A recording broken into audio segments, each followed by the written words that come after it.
Disclaimer under Section 107 of the Copyright Act of 1976. All use is made for fair use for purposes such as criticism, comments, news reporting, scholarship, and research. Fair use is a use permitted by copyright statute that nonetheless be infringing. Non-profit, educational, or personal use tips the balance in favor of fair use.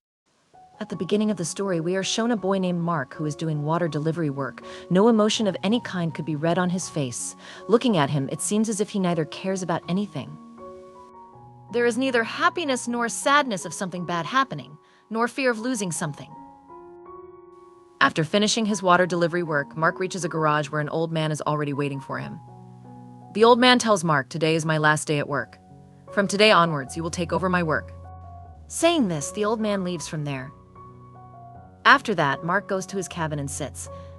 There is a small TV in that cabin on which Mark starts watching a boxing match. But then, suddenly, a girl comes there, and as soon as she arrives, she puts a lot of candy and some food items in Mark's hands. Then, she takes out a tiffin box from her bag and says, "Here is your favorite dish the girl cannot see," which is why she is talking to Mark non-stop, mistaking him for someone else. Finally, the girl stops talking, and only then does Mark get a chance to say something. But as soon as Mark is about to speak, the girl gets startled hearing his voice and asks, "Who are you and where is Grandpa?" Mark replies, today was his last day at work. The girl then takes back all her food items from Mark and says, "I am sorry, I often used to watch TV shows here while eating snacks with Grandpa." The girl apologizes to Mark and leaves from there, waiting for a taxi. Although this girl, whose name is Jack, is blind, she is a very lively and positive person. She is waiting for the taxi when Mark comes to her and says, "It is raining and there will be no taxi available at this time. Why don't you just watch your TV show?" Jack agrees, and then both of them return to the cabin. Mark changes the TV channel and Jack recognizes the voice of her show and tells Mark which show she wants to watch. Jack cannot watch the show, which is why she enjoys it only by listening to the dialogues. Mark is about to leave, but the TV show ends and Jack starts leaving. Before she leaves, she gives Mark the tiffin she had made and asks him to keep watering the night jasmine plant kept in the cabin. Then she goes away from there. Then, after some time, after Mark's duty hours are over, he also leaves for his home, but on the way he stops at a phone booth and calls someone to ask for the number of a gym. In the next scene, we see Mark at his house. Mark eats the tiffin given by Jack. He likes it very much. Then he goes to sleep. The next day, we see Jack going to her work.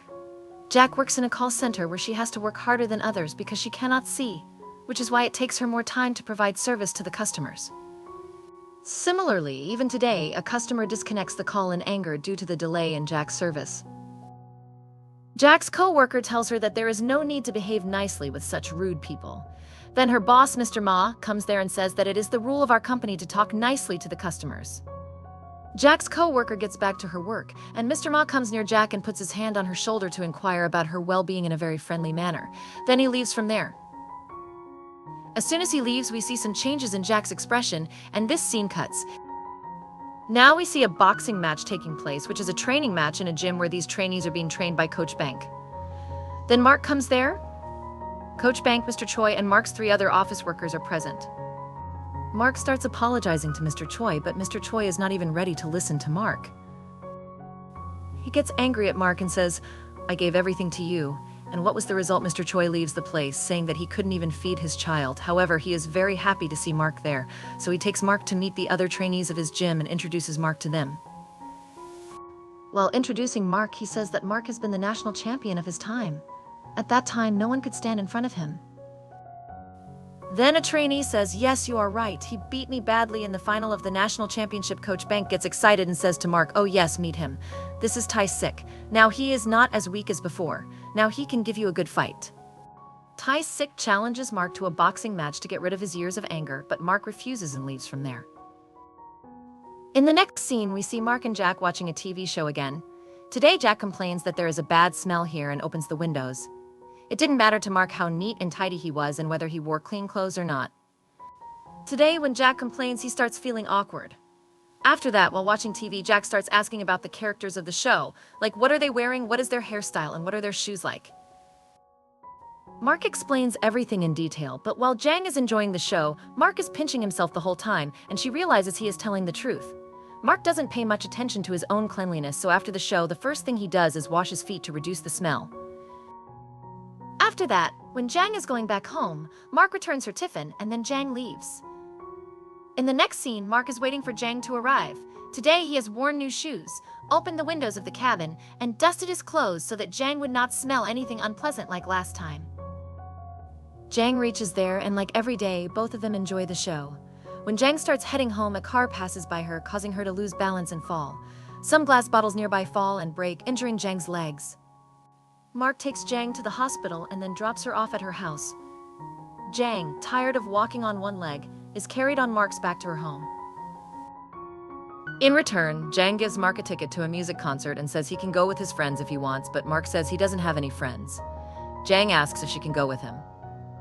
The scene ends here, and in the next scene we see Mark very happy and returning from Jang's house, smiling. Jang is also smiling to herself, thinking about Mark. The next day, Jang gets her hair styled and prepares herself well before leaving the house. Mark is already waiting outside her house. Then both of them go to the concert, where Jang enjoys herself, but Mark can't take his eyes off Jang. After the concert, they go to a restaurant where Jang tells Mark that she learns sculpting. Then she asks Mark about himself. Mark tells her that he works as a parking lot guard at night and as a water deliverman during the day. Jang then asks what he used to do before. Mark rudely says that it would be better if she minded her own business. Jang feels bad but ignores it. She then confronts Mark and expresses her love to him, to which Mark replies, "I don't know, nor do I have any interest in knowing," making Jang feel very embarrassed. Despite this, Jang acts as if it doesn't matter much to her. In the next scene, we see that Mark had come to drop Jang off at her house. Before going inside, Jang apologizes to Mark and says, "I am sorry that I have troubled you a lot until now." It was clear that Mark also liked Jang, but he was running away from his past and did not want to share it with anyone. However, he also didn't want to lose Jang, so he tells her that he used to be a boxer and has done a lot of bad things before. "That's why I wasn't telling you." "Because I am ashamed of myself," he says. Jang doesn't say anything in reply and goes inside the house. The next day, Jang is working in her office when her boss, Mr. Ma, calls her to his cabin and gives her a gift. Jang understands Mr. Ma's intentions very well, so she refuses to accept the gift. But Mr. Ma forcefully gives her the gift and then tries to get closer to her. Jang somehow makes an excuse and leaves. After office hours, Jang usually stays in the parking lot to watch TV shows with Mark, but today she doesn't stay and takes a taxi straight to her house. Mark watches her leave. Sadness had once again taken over the lives of both Mark and Jang. In the next scene, we see Mark with Mr. Choi and Bang, where Bang is trying to reconcile Mr. Choi and Mark. Bang still has faith in Mark's ability and wants all three of them to make a name for themselves in the boxing world again. Mr. Choi agrees, but Mark does not want to restart his boxing career. Mr. Choi asks Mark where he has been all this time. Mark reveals that he was in jail for the last 4 years, and then we see a flashback. It is said that after leaving boxing, Mark started collecting debts from people by beating them. Meanwhile, he met a man from whom he had to recover debts. He beats him a lot because the man did not have money to return. Then there was a knock at the door, and the scene gets cut. In the next scene, we see Mark near the same man whom he had beaten to recover the debt. That man was lying lifeless on the hospital bed, with burn marks all over his body. Mark often came there to meet the lady with whom he had become well acquainted. The nurse there was familiar with Mark, and he had asked her to get a hairband made, which he was going to give to Jang. In the next scene, Jang has returned home from work. As she opens the door of her house, she realizes that there is someone near her. She asks, "Who are you?" Mr. Ma replies, "Well, you live here." Jang tries to keep everything formal and gives Mr. Ma a cold drink, also trying to get him away as soon as possible. But Mr. Ma, already drunk, lets his dirty thoughts take over and tries to force himself on Jang. At that moment, Mark arrives and sees Jang in this condition. He becomes enraged and cannot control himself. He beats Mr. Ma a lot, so much that he almost dies. Jang stops Mark, and then Mark lets Mr. Ma go. After that, Mark asks Jang, "Are you okay?" Jang says yes, but why did you do that? "What will I do if he fires me?" Mark says, "Hey, that guy was harassing you, and yet you still want to work there." Jang says, "Yes, I have to work to live my life." Mark says, "I will take responsibility for you." Jang replies, "You are making me feel helpless. It would be better if you leave from here." Mark leaves from there. In the next scene, we see that Jang had left the job, and now the little light left in her eyes was slowly disappearing completely. Mark was not able to keep himself away from Jang, so he became a bodyguard and always stayed around Jang. Before Mark's arrival, Jang was waiting for him in the parking lot. Mark sees her and asks when she came there. Jang tells him that she has left the job and asks, "Will you take my responsibility now?" Mark agrees and their happy life starts again. Mark gives a dog to Jang and says that it will always stay with her. Jang likes the dog very much, and then they both go out for a walk to the riverbank. Mark tells her that there used to be an orphanage here where he was the eldest, but it was washed away when he was a child.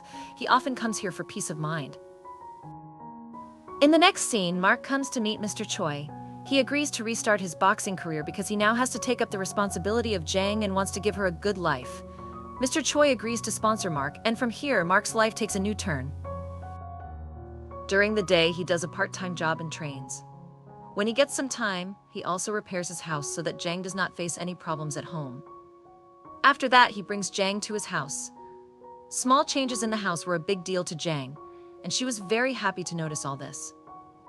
Although she wanted to see Mark with her own eyes, she could only feel him by touching him. They were very happy with each other. Mark had restarted his boxing career, and it was not easy for his opponents to defeat him. After winning a match, he was making his name again in the boxing world. The tougher he was in the boxing ring, the softer he became after coming near Jang. His life was going well. In the next scene, we see a boxing match where Mark wins. After the match, when Mark is backstage, Tice approaches him and says, "Do you want to play a real match? You'll get a lot of money there."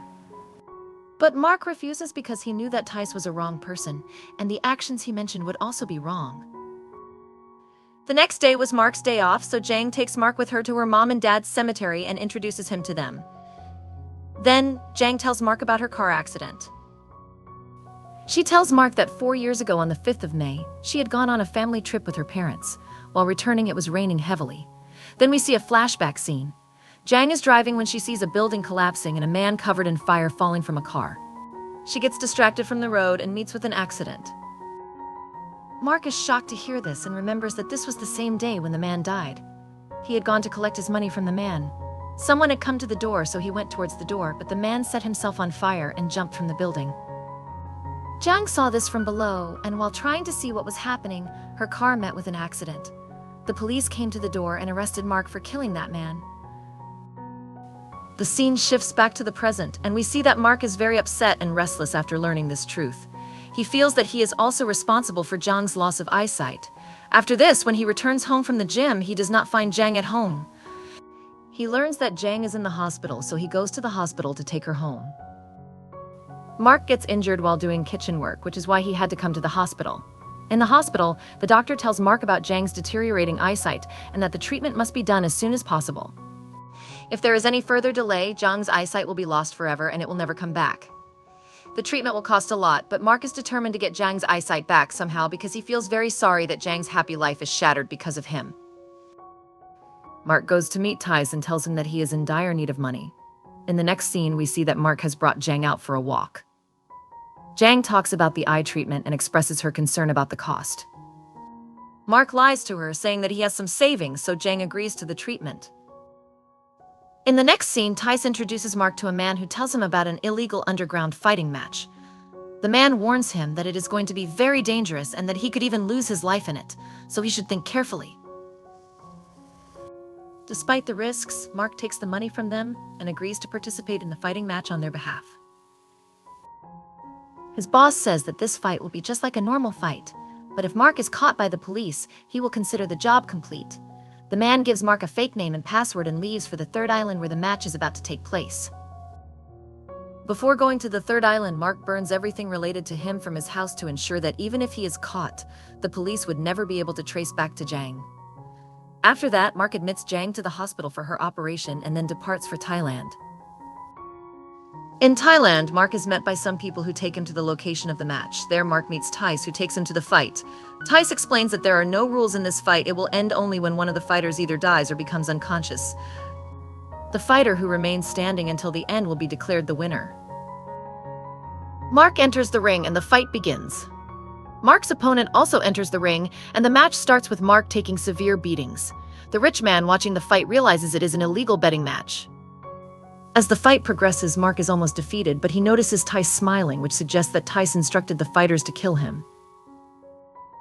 Taking advantage of the situation, when the opponent is not paying attention, Mark seizes the opportunity and lands a punch. Despite his weakened state, Mark's punch has little effect on his opponent. As there are no rules, Mark uses this to his advantage and attacks his opponent's eyes, causing difficulty in seeing. He then delivers a strong kick that renders the opponent unconscious, ending the match. Mark wins the fight. After the match, the man who had bet money on the opponent scolds Tice and demands a refund because it was Tice's advice that led him to bet on the losing fighter. In the next scene, Zhang's operation is shown to be successful. We then return to the ring where Mark receives the money owed to him. Before coming to Korea, Mark was informed that if he won, he would also receive diamonds along with the money. If he safely brought the diamonds to Korea, he would receive an additional $20,000. Mark arrives in Korea with the diamonds and immediately calls the doctor for an update on Zhang. He learns that Zhang's operation was successful. Shortly after, Mark receives a call from his boss. The boss warns Mark on the call to be careful while coming because if he has diamonds, someone might chase him. As Mark is on his way, a car comes and hits him. Two people get out, steal the diamonds from Mark's bag, and then stab him with a knife. However, when they see another car approaching, they flee, leaving Mark behind. These men had come at Tice's request, not only to steal the diamonds but also to kill Mark. Their attempt to kill Mark fails. Meanwhile, Zhang is about to receive a call from the doctor. When she inquires, the doctor lies, saying he hasn't received any call. After being discharged from the hospital, Zhang goes to the police to search for Mark, but they refuse to help her because she has no official connection with Mark. Additionally, Zhang is forced to vacate her apartment as a new building is to be constructed there. While moving out, she receives a parcel addressed to her from Mark. She goes to the address from which the parcel was sent. Zhang arrives at the nursing home and meets the man she saw falling from the building. The man is now in much better shape and recognizes Zhang. When Zhang mentions Mark, the man remembers him because Mark used to talk about Zhang often. The man then recounts the entire incident of the accident to Zhang. Zhang is deeply shocked by the revelation but still wants to meet Mark. Unable to reach him, she spends her days reminiscing about him. To occupy herself, Zhang starts a career in sculpture and becomes engrossed in her work. Over the next 2 years, Zhang builds a successful business and leads a busy life, but she still feels sad and lonely inside. To combat her loneliness, she tries to stay as busy as possible and also visits hospital patients. During one of her hospital visits, she encounters Mark again, but she does not recognize him. Mark, on the other hand, recognizes her but hides from view. He is in no condition to meet her. One of his legs is broken, and his body and face are bruised. Mark feels he is not worthy of Zhang in his current state. That's why he doesn't talk to Zhang, even though she makes several attempts to reach out to him. Eventually, Zhang leaves. Some more time passes, and after fully recovering, Mark visits Zhang's shop and spends the night with her. While buying a plant pot, Zhang's dog suddenly runs up to Mark and starts barking loudly. The dog, not Zhang, has recognized Mark, which is why it keeps barking at him. Zhang apologizes for her dog's behavior and takes the dog back to her shop, where she notices her turtle is missing. She realizes something and asks the worker if a man had recently come in. The worker confirms that a man had bought a plant pot of night jasmine. Zhang understands that it was Mark. Without wasting any time, she rushes out to find him and frantically searches the streets, but he is nowhere to be found. Suddenly, she remembers Mark had mentioned wanting to find peace of mind, and that he often visited the riverbank. Zhang guesses he might be there, so she heads to the river and finds Mark. Mark doesn't have answers to any of Zhang's questions, but they both realize that they need each other as much as they did when they first met. This shows that their love is neither dependent on time nor on each other's flaws or qualities. And so, the story ends here. How did you like this story? Let me know by commenting. Friends, I had explained the story of this movie in a similar manner some time ago. If you haven't seen it, be sure to check it out by clicking on Watch Next. So, that's all for today's story. Thanks for watching, and goodbye.